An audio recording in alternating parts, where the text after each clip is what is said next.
Lepo pozdravljeni v novicah tedna. Ta teden je Slovenijo zajel četrti in hkrati najmočnejši vročinski val. Po podatkih Slovenskega statističnega urada je to poletje v turističnem pogledu rekordno, zato smo preverili, kako vročinski val in povečan obisk turistov doživljajo v enih izmed največjih term pri nas. Kmalu po odprtju riviere v Čateških termah so prvi kopalci uživali v razkošju brez gneče. Kot so povedali, je tudi zdaj za vse dovolj prostora, saj so to toplice z največ vodnimi površinami. Ni neke pretirane gneče, sicer mi se kopamo dopoldne v zunanjih bazenih, popoldne, ko je pa tista vročina, pa gremo kar noter, pa smo čisto zadovoljni, nam je zelo fajn. Ja, če si doma v vročini, je zelo zoporno, ne sem pa priješ v Čateške, pa se pa ohladiš, pa je fino. Mislim, imajo vseeno, da dožel glavno. Mi smo prišli zdaj sicer z dopusta z Hrvaške, smo se ustavili popotoma, ker smo iz Maribora, tako da je super za otroke, se mi zdi, da super, no. Predvsem v senci, sploh pa z otrokom je treba na to še dosti bolj paziti, tako da predvsem na tak način. Veliko vode in osvežilne hrane in teh stvari, pa senca seveda. Super je, super, čisto super. Glih fajn, mislim, za bazen je idealna vročina, no? Da se malo hladimo. Smo prvič na dopustu, tako da kar uživam v tej vročini, da ni dežaj. Poletni turistični kazalci so dobri, je povedala pomočnica direktorja prodaje, izstopa pa junij. Naredili smo preko 80.000 prenočitev, kar pomeni približno 14% več prenočitev v primerjavi z lanskim junijem. Ta trend se je nadaljeval tudi v juliju, preko 122.000 prenočitev in pa nekje približno 9% povečanje glede na lani. Raste tudi število kopaliških, torej dnevnih vstopov, v juniju za 16, v juliju za 8%. V porastu so gostje iz Rusije, Avstrije, Nemčije in z Poljske. Kamp, ki je že bil večkrat nagrajen, pa v glavnem zasedajo Nizozemci in Belgijci. Tudi letos smo dobili nagrade tako preko uglednega nemškega avtomobilističnega združenja ADAC, kot tudi vodiča ANVB. Torej kamp Terme Čatež, 20 novih mobilnih hišk, ki so postavljene tik ob poletni termalni rivieri. Pridobitev za goste je nov most, ki skrajša pot od bazenov do kampa. Obnovljena sta indijanska vas in apartmajsko naselje. Vlagali so tudi v športno infrastrukturo. Nova igrišča za odbojko na mivki, kjer smo praktično že ob začetku slovenskih šolskih počitnic gostili različne turnirje in tekmovanja. Izgradili smo tudi tretje nogometno igrišče, spet v neposredni bližini hotelov, kjer pa bomo od 7. do 11. septembra ponosni gostitelji tudi evropskega turnirja v malem nogometu. Vrhunec v naboru različnih družabnih in športnih poletnih prireditev pa bo Čateška noč oziroma Čateški vikend med 11. in 13. avgustom. V letošnjem vročem poletju so tudi kopališča in kampi ob reki Kolpi polno zasedeni. Zelo dober obisk pa beležijo tudi v Big Bearju, prvem prestižnem kampu, ki so ga na zemljišču nekdanjega kampa Primostek odprli lani. Postavili so 7 prestižno opremljenih mobilnih hišic podjetja Hosekraj iz Slovenske Bistrice, novo sodobno recepcijo z večnamenskim turističnim centrom in nove sanitarije, ter uredili 7 dostopov do Kolpe in pod krošnje dreves dodali vse, kar petični gost potrebuje za udobno bivanje v naravi. Nato pa začeli graditi zgodbo Big Bear na povsem inovativen način. K sodelovanju so pritegnili mlade iz različnih držav sveta, ki so bivali v kampu, dali svojo vizijo projektu in s pomočjo socialnih omrežij promovirali tako kamp kot tudi lepote in zanimivosti Bele krajine ter ponudbo 36 lokalnih partnerjev, ki so jih pritegnili k sodelovanju. Toliko puno u malo vremenu smo uspjeli napraviti. Znači, prošla je samo 1 godina, mi smo imali toliko priče na internetu, toliko stvari, evenata koje smo napravili, kao da se to 10 godina radi. Takšna promocija pa je obrodila tudi sadove in letos so njihove mobilne hiške polno zasedene, predvsem s gosti iz tujine, tudi iz ZDA in Izraela. Ono što stvarno ljude privlači je to da žele biti u prirodi, žele imati taj neki mir. Ljudi su ovdje po 20 dana. Imamo rezervaciju 20 dana, sad su jedni koji su 15 dana. Vendar ne bivajo le v kampu, v katerem jim vsako jutro ponudijo košarico lokalnih pridelkov. Usmerjajo jih na izlete po Beli krajini, na obiske k njihovim partnerjem, vinarjem, gostincem in drugim. Ja, jaz ocenjujem, da Big Berry izpolnjuje svoje plane, jaz ocenjujem, da se stvari na terenu dogajajo in da ljudje prihajajo. Taki turisti, taki gosti, kot smo si želeli, ki imajo več časa, več posluha za hrano in so za svoje kosilo pripravljeni tudi kaj več odšteti. Big Berry je zgodba, ki je uspela povezati belokranjske turistične ponudnike in predstaviti nov marketinški pristop, so poudarili govorci na današnji novinarski konferenci. In v vsej tej zgodbi se kot partner zelo dobro počutimo, kajti skozi vso njihovo zgodbo smo se tudi mi marsikaj naučili, smo marsikaj več prisotni, ki zagotovo drugače ne bi bili. Zadovoljni so tudi vaščani Primostka, ki prav nič ne pogrešajo nekdanjega masovnega turizma ter številnih kopalcev. Pustili so malo denarja, pa odpadkov pa veliko. Kopanje na Primostku je seveda tudi sedaj dovoljeno. Vrata kopalcem niso zaprta, poudarjajo v Big Berryju.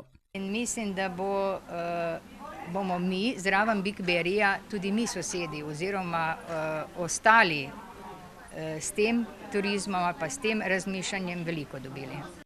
Mi zdaj vemo, kaj si gosti želijo, vendar se še naprej učimo, pravi direktor podjetja Husekra, ki že razvija zgodbo Big Berryja na nekaj novih lokacijah v Sloveniji, pa tudi v Avstriji in Grčiji.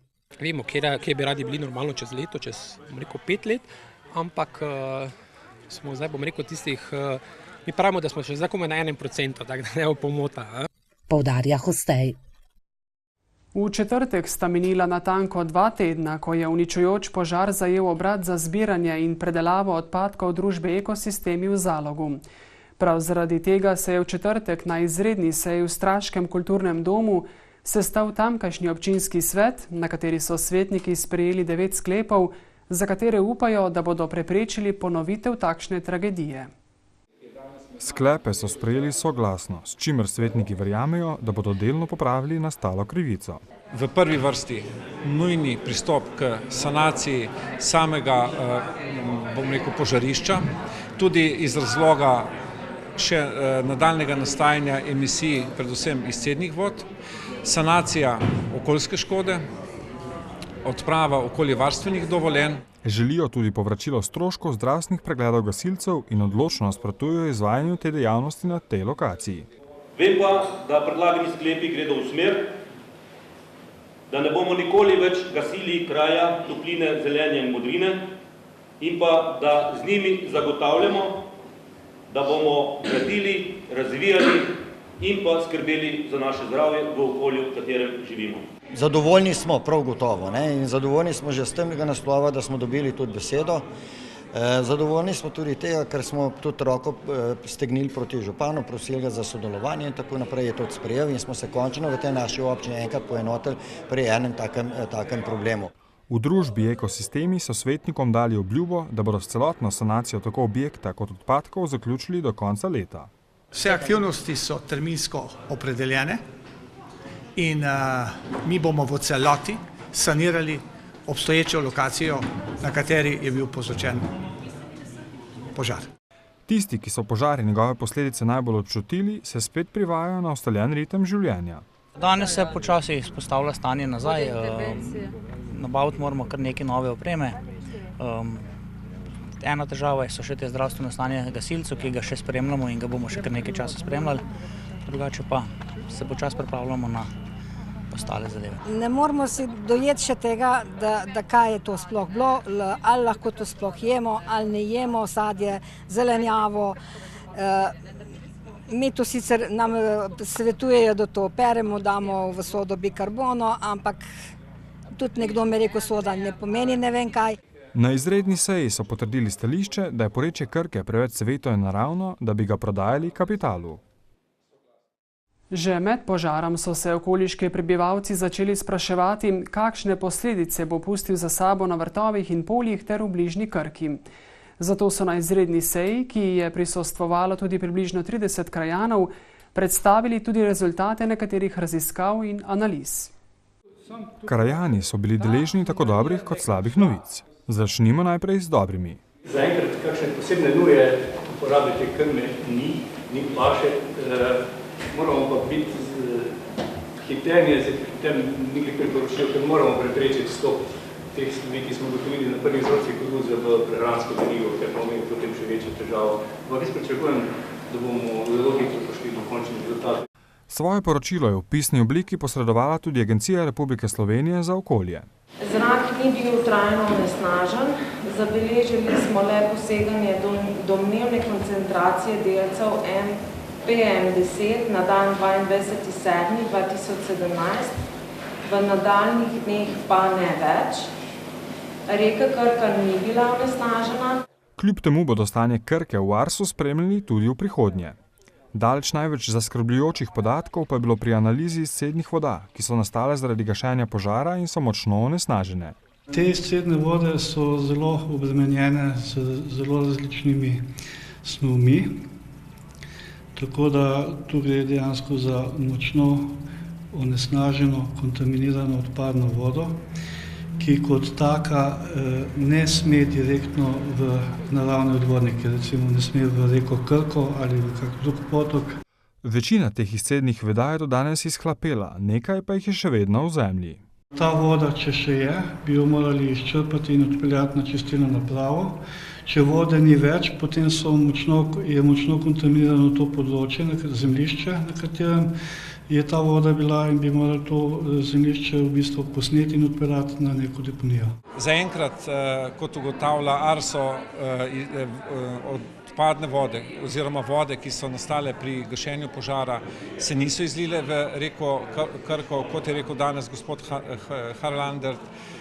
Če bi prišlo do tega izliva, bi lahko to imelo katastrofalne posledice na živež v reki Krki.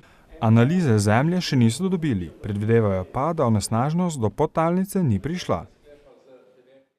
Poletje je čas, ko marsikje zabrnijo stroji. Še posebej, če gre za naložbe v šolstvu, saj so takrat otroci na počitnicah, šolske stavbe pa prazne. To poletje so tako v občini Ivančna Gorica izkoristili za energetske sanacije na podružničnih šolah na Muljavi, v Stični in Ambrusu ter vrtcu Polžek v Višnji Gori.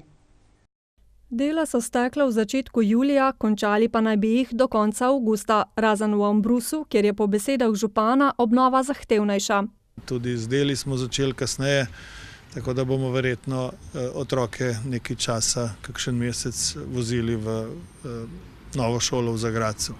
Naložbe zajemajo sanacijo ovoja stavb, zamenjavo stavbnega pohištva in preureditev ogrevanja.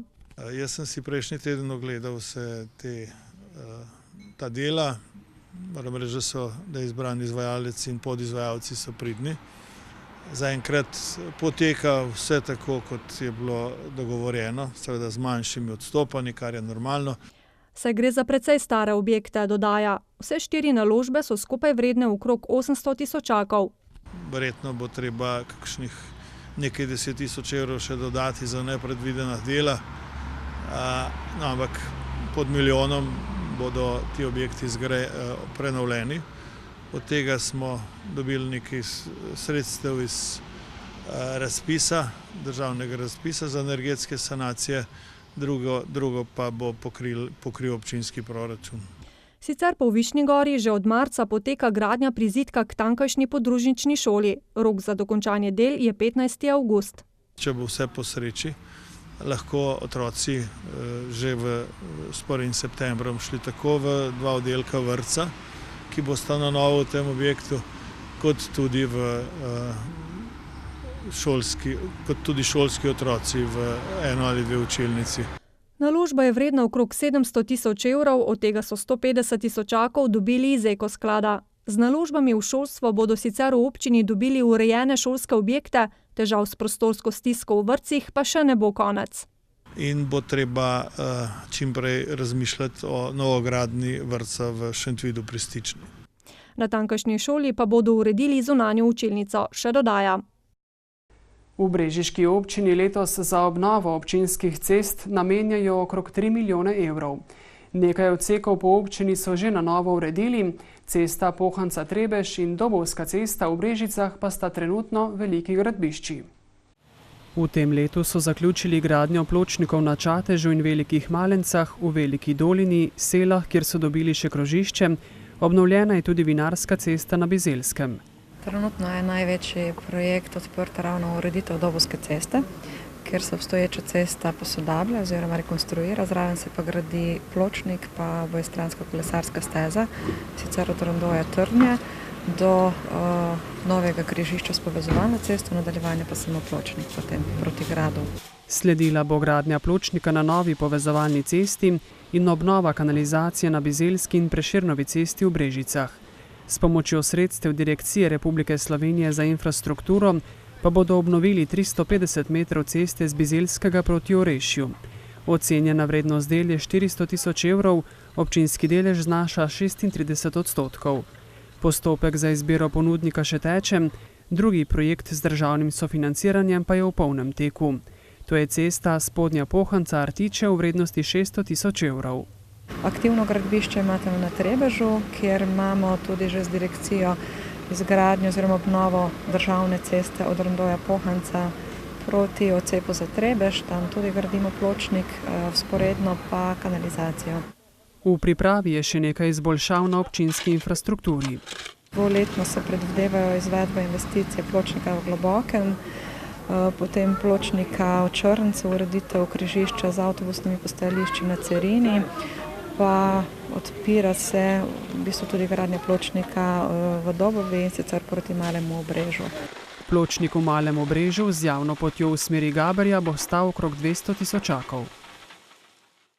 V nadaljevanju tedenskega pregleda o končnem začetku posodobitve velodroma v Novem mestu, prizadevanjih za ureditev območja železolivarne na Dvoru, arheologiji ter 80-letnici, odkar so odkrili čare Kostanjeviške jame.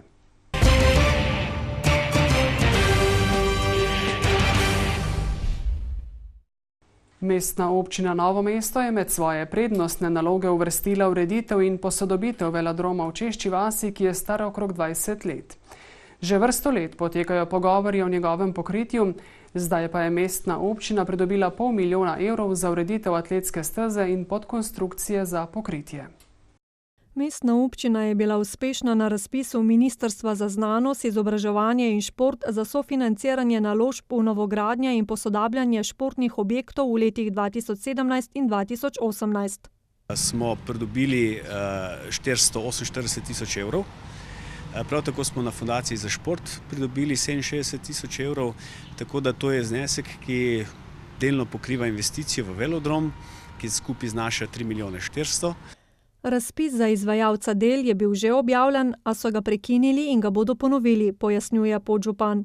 To pa zato, ker smo v fazi same priprave razpisa ugotovili, da so določeni parametri, ki določajo membranno tehniko, to se pokritja, definirajo tudi določene detajle na sami podkonstrukciji, ki v prvem popisu niso bili jasno določeni, tako da smo to spremenili in ta razpis bo v kratkem tudi ponovljen. Izbrani izvajalec za podkonstrukcijo naj bi z deli začel še letos, konec tega leta ali v začetku naslednjega pa nameravajo objaviti še javno naročilo za ureditev atletske steze. Prihodnje leto bo sicer leto športa v Novem mestu. Želimo obeležiti 120-letnico rojstva Leona Štukla in seveda velodrom bi bil en krasen objekt, krasna obeležnica tega jubileja, tako da cilj je, da do jeseni prihodnje leto velodrom stoji v taki podobi, kot smo si zamislili. Objekt bo namenjen kolesarjem, atletom in ostalim športnikom z vsega sveta, zato bodo iskali partnerje, ki bi objekt vzeli v upravljanje. Od tega upravljalca pričakujemo, da vse te ljudi povezal, da uprave vsebine, seveda je pa na to vezana tudi potem ta streha in če bi upravljavec hkrati izvajal tudi promocijo, marketing, je seveda streha en krasen transparent, na katerega lahko damo en velik oglas in seveda zato občina dobi tudi nekaj denarja. Velodrom bo sicer edinstven v širšem evropskem prostoru, še dodaja. Že kar nekaj časa trajajo tudi prizadevanja, da bi uredili in obnovili območje železolivarne na Dvoru. Po dolgih letih čakanja naj bi se to vendarle zgodilo, Zato je žužemberški občinski svet sprejel sklep, da občina ustanovi javni zavod, ki bo prevzel v upravljanje območje Auerspergove železarne. To je bil pogoj Ministrstva za kulturo, da bo lahko zagotovilo sredstva, pravi župan Franc Škufca. Mi smo hoteli, da bi bil to ali režijski obrat ali neka druga oblika, vendar pogoju se nismo mogli izogniti, saj za enkrat ne. Ker je vse še v začetni fazi, na občini še ne vedo natančno, ali bodo z zavodom upravljali sami ali ga bodo dali v najem zasebnemu partnerju. A če bo zavod deloval pod okriljem občine, bodo morali zaposliti nekoga, ki ga bo tudi vodil. V zavodu bo moral biti zaposlen vsaj eden. Verjamem, da bomo njemu lahko naložili še kakšne druge aktivnosti. Predvsem z področja turizma ali kulture, še dodaja župan, ki je prepričan, da bo to velika pridobitev za promocijo dvora in občine nasploh. Območje železolivarne so pred leti že nekoliko uredili, med drugim so na enem izmed objektov zamenjali streho. V nadaljevanju s projektom, ki se pripravlja, pa naj bi se dodatno obnovila ta lončarna, v kateri bo muzej z vso infrastrukturo. Obnovila se bo tudi Hajmova vaga v tem delu, ki je na tem prostoru. Uredili pa naj bi tudi samo okolico tega območja. Arheologija predstavlja vir znanja o preteklosti, je pa tudi pomemben gradnik kulturnega turizma. Tega se zavedajo tudi v Dolenjskih Toplicah, kjer je izjemna arheološka dediščina ponovno predmet arheoloških raziskav. Raziskali so namreč železnodobno središče Cvinger in njegovo okolico, pri tem pa je nastal tudi dokumentarni film. V Kulturno-kongresnem centru v Dolenjskih Toplicah so tako premierno prikazali dosedanje izsledke raziskave. Kar je zelo lep dogodek, ki uvršča in dokazuje, da so Toplice resnično staro mesto, da je zgrajeno na ostankih starodavnih kultur in mu daje to še neko posebno dodatno kvaliteto. Gre za mednaroden projekt, pri katerem so sodelovali tudi z institucijami iz Anglije, Italije in Hrvaške. Svoje raziskovalne metode in pristope so združili ter jih preverjali na različnih lokacijah. Na Cvingerju je odkrit metalurški kompleks, se pravi dejansko neka, danes bi rekli, industrijska cona, kjer so iz surove železove rude pridelovali železo in to je verjetno bila tudi neka podstat za bogatstvo te skupnosti, ki je tukaj živela, da si je lahko potem na drugi strani kupila vedrce, situle, ki so okrašene s tem znamenitim situlskim okrasom, ki je bil odkrit tukaj v grobovih. Skozi vse 4-letne čase pa je strokovnjake pri raziskovanju spremljala tudi kamera v sodelovanju z javno televizijo in Filozofsko fakulteto v Ljubljani. Želeli smo te najnovejše tehnologije in metode, ki se vse bolj uporabljajo tudi v arheologiji, predstaviti ljudem. Se pravi, zdaj so v bistvu že take metode, da so zelo podobne že forenzičnim, da lahko tudi odgovorijo na to, kaj so jedli, kako so umrli, kako so bile te skupnosti med seboj povezane. Pri raziskavah niso posegali v zemeljske plasti, izvajali so predvsem površinske terenske preglede. V teh dneh mineva 80 let od odkritja Kostanjeviške jame. Zgodilo se je po naključju, ko so vhod odkrile narasle vode. Raziskan in javnosti dostopen del meri 2,5 km, a jamarji vedo, da je jama daljša. Pred kratkim prekinjeno raziskovalno ekspedicijo bodo v tem mesecu nadaljevali, pravijo skrbnik jame in tajnik Kostanjeviškega kluba jamarjev Brane Čuk. Za javnost urejeni del s kapniki v obliki različnih figur, od kralja Matjaža do Jezusa na križu, je le začetek. Dokaz je vodna pot z vrha Gorjancev, ki izgine v ponor in priteče kot izvir Studene. Torej več kot 10 km je vodne poti in to je tudi jamski sistem. Samo kdaj in kako bojo jamarji skozi prišli, je pa stvar prihodnosti. Mi smo imeli nazaj, 14 dni bo, eno raziskovalno akcijo, ko so šli potapljači z namenom meriti in risati že odkrite dele jame.